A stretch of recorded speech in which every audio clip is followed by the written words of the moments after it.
I've read Kanye West's letter 3 times. And before I give y'all my thoughts on it, here's a disclaimer. I've also been diagnosed bipolar, and I've never equated my ancestors to choosing captivity or thinking that Hitler would like my black ass. That being said, my feelings on Kanye West's letter is exactly like my mood. It's a little bit mixed. I do know that giving an apology and asking for forgiveness is one of the first steps to a long road to redemption.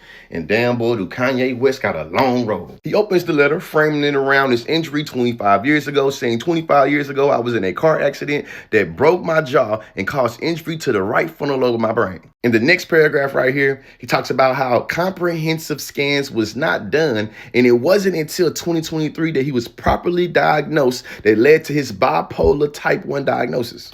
That's somebody that used to be a big old Kanye West fan. Wasn't it public when he got hospitalized in 2016 that's when he got his diagnosis? So 10 years later saying this, I'm a little skeptical. I'm bipolar type 2 and he bipolar type 1. There is a difference. I experience more episodes of like frequent elevated moods while he experiences full-blown manic episodes. Bipolar type 2 experiences hypomania while bipolar type 1 experiences full-blown manic episodes. Everybody experiences diagnosis differently, and there are 2 different types of diagnoses. But what I do know is similar for a lot of us is that bipolar comes with its own defense system, and you think everybody is overreacting. You feel like you're seeing the world more clear than ever, and in reality, you're just losing your grip entirely. But it's just some things and some relationships that cannot be explained away.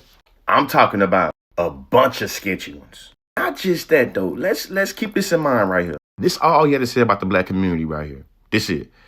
Y'all been holding me down through my highs and lows. Often my darkest time, the black community is unquestionably the foundation of who I am. I'm sorry to have let y'all down. I love us.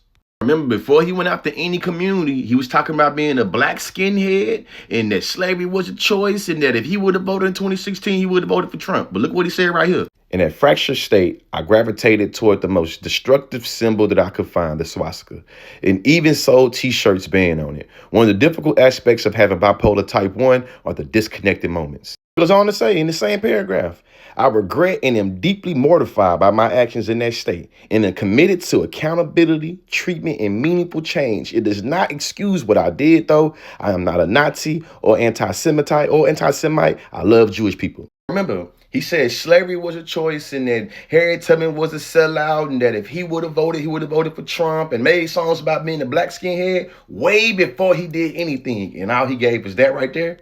I'm glad he's going to therapy. I'm glad he's taking his medication. I'm doing them things as well. I'm even glad that he started taking the steps again towards accountability because, again, this ain't the first time he's apologized for his antics. I'm just skeptical.